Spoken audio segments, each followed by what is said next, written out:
Programme সফল হলো। আপনারা দেখছেন গ্রামীণ সমাচার।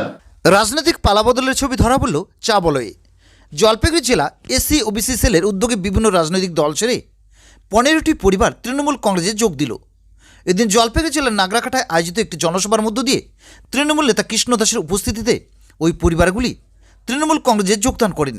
তাদের হাতে দলীয় পতাকা তুলে দেন জেলা এসসি ওবিসি সেলের জেলা সভাপতি কৃষ্ণ দাস। এ বিষয়ে তৃণমূল নেতা কৃষ্ণ দাসকে বললেন, শোনাবো বিস্তারিত।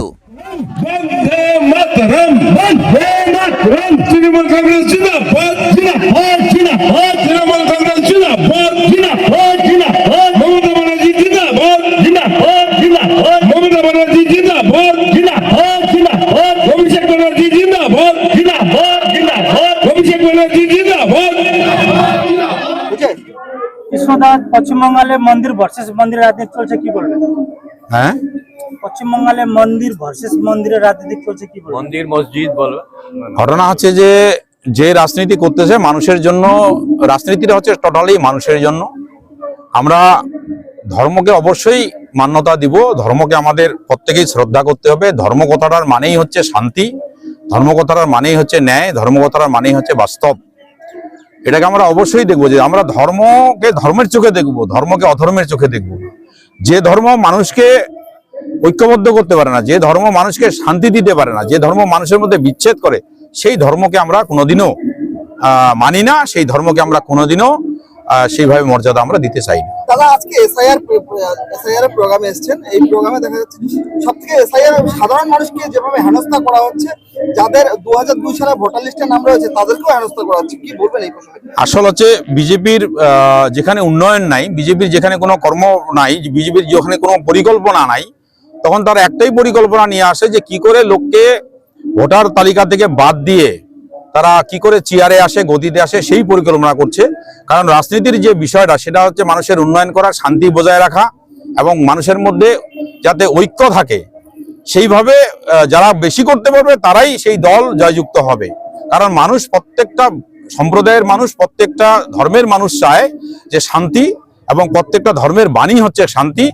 তাই যখন বিজেপির হাতে কোনো উন্নয়ন নাই, বিজেপি যখন মানুষকে কোনো উন্নয়ন দিতে পারে না, বিজেপি যখন মানুষকে কোনো কর্মসংস্থান দিতে পারে না, বিজেপি যখন মানুষকে কোনো রকম শিক্ষা চিকিৎসা দিতে পারে না, তখন তারা ধর্মের রাজনীতি করে যাতে মানুষ ভোটাধিকার থেকে, মানে ভোটার তালিকা থেকে যাতে যারা সত্যিকারে ভারতীয়, যারা সত্যিকারে যাদের ভোট আছে তাদেরকে বাদ দিয়ে কি করে জিতা যায় তার পরিকল্পনা তারা করছে। হিন্দু ভোটারদেরকেও হেনস্থার মুখে বেশিরভাগ। এখানে হিন্দু মুসলিম বলে না, মানে বলে লাভ হবে না, সাধারণ মানুষকে হয়রানি করছে। আমরা যদি দেখি সব জায়গায়, সব বিডিও অফিসে, সব সেন্টারে সাধারণ মানুষের উপচে পড়া ভিড়, সাধারণ মানুষকে যেভাবে আজকে হেনস্থা করছে। আজকে গোটা যদি আমরা জলপাইগুড়ির মধ্যে দেখি তাহলে 2,62,000 ওরা আজকে আবার নোটিশ করছে। এই 2,62,000 মানুষকে, যাদের নামে ভুল, বানানে একটু হয়তো ভুল, বাবার নাম হয়তো কোথাও চন্দ্র নেই, কোথাও হয়তো এমডি নাই, এসব খুঁজে খুঁজে বাইর করে ওরা চেষ্টা করছে কি করে ভোটটাকে বাদ দিতে হয়।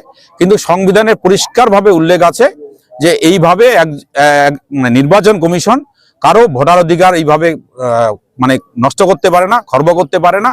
তারা ভোটার লিস্টকে তারা দেখতে পারে, তারা যাচাই করতে পারে, মৃত ভোটার বাদ দিতে পারে, সেইখানে নতুন ভোটার কেউ যদি সেটাকে করতে পারে, কারণ নামের তালিকা ভুল থাকলে সেটাকে ঠিক করে দিতে পারে, কিন্তু ভোটার অধিকার থেকে তারা কাটতে কখনো পারে না। পার্টির সিদ্ধান্ত, আমাকে যেখানে দিবে সেখানে। আমি একজন সৈনিক, আমাকে আজকে 3টা বিধানসভার দায়িত্ব দিছে, আমি 3টা বিধানসভায় কাজ করছি। তার আগে আমাকে গোটা জেলার এসসি ওবিসি সেলের দায়িত্ব দিছে। সেই হিসাবে আমার কিছু কর্ম থাকে, কিছু কাজ থাকে, কিছু দায়িত্ব থাকে। সেই হিসাবে আজকে আমি নাগরাকাটায় আসলাম, এখানকার এসসি ওবিসি লোককে যাতে আমি একাঠা করতে পারি, যাতে আমি তাদেরকে এই বার্তা দিতে পারি যে সবাই ঐক্যবদ্ধভাবে লড়াই করো। আমার পাশে মাদারের প্রেসিডেন্ট বসে আছে, আমাদের ছেত্রীবাবু বসে আছেন। আমি সবাইকে বললাম যে একসঙ্গে মিলেমিশে কাজ করতে হবে, আমাদের লক্ষ্য দিদির হাত আরো শক্তিশালী করতে হবে। আজকে যে কার্যক্রম ছিল এসসি ওবিসির অনুষ্ঠানটা যে সফল হলো, এর শ্রেয় কাকে দিবেন? আমাদের টিম ওয়ার্ক, এটা টোটাল টিম ওয়ার্ক, এটা কাউকে একা প্রাধান্য দেওয়া যাবে না, আমাদের টোটাল টিম ওয়ার্ক।